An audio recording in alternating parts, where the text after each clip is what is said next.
a new feeder I'm going to be setting up. I'm going to be putting it together. This is my old feeder.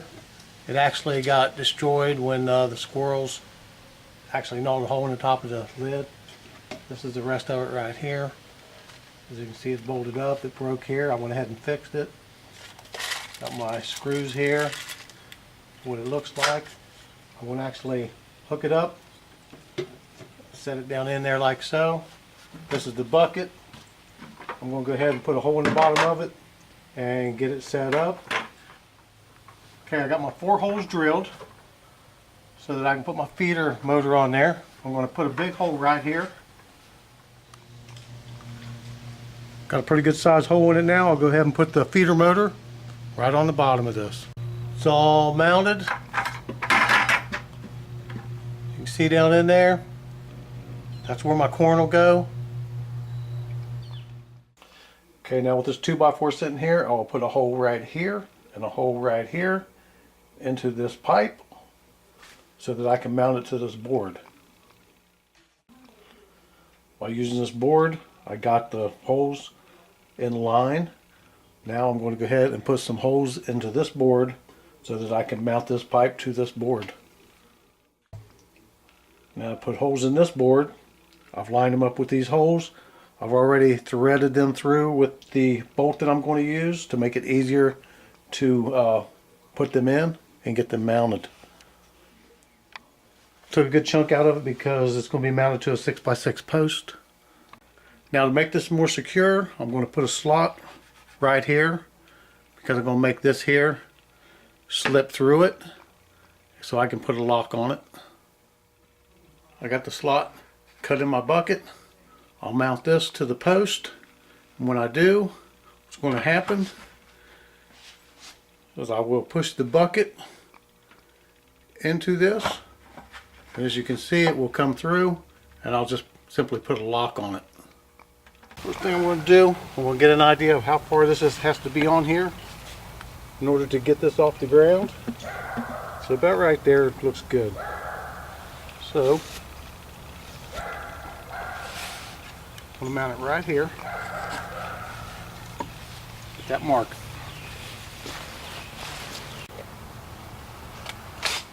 Now I'll go ahead and mount the tube onto here. Now I'll go ahead and put the feeder bucket on top of it. That's what it'll look like after I'm finished with it. Now where I've got this notch right here, I'm going to go ahead and put my locking mechanism right there.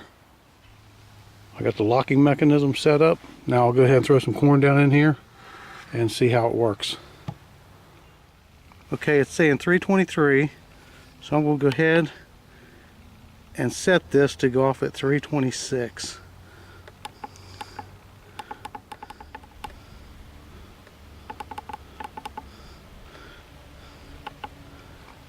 Okay, it will go off for 2 seconds. Okay, everything else is blank. Now it's 324. Put the lid back on here because we have 2 minutes to fill it and watch it work.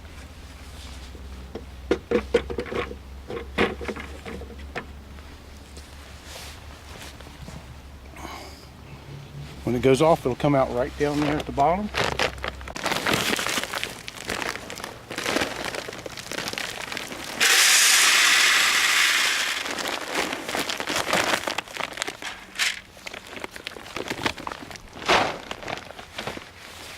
So now we'll just wait for it to go off.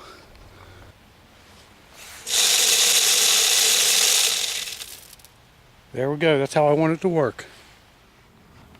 I've got it filled up. The lock is right here.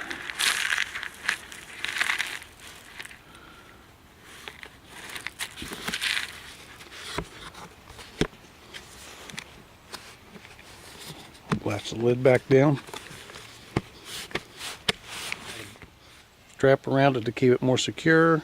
As you've seen, the lock is inside, locked to the post. It's going to put out almost a pound of feed per day It holds about 35 pounds of corn, and it'll last for about 30 days. Whereas this feeder here holds about 20 pounds of corn. It lasts for almost 2 days, depending on how many deer come in. Sometimes it lasts 24 hours. I got the salt lick right here. If there's no corn, they come and drink the water and lick the ground. Also, I have a feeder up here that goes off in the morning and goes off just before dark, which spreads it everywhere on the ground. It just costs too much money to be filling these up, so I thought that this was a good idea as far as keeping my corn regulated and making it last a little longer. Comment, subscribe. Thanks for watching.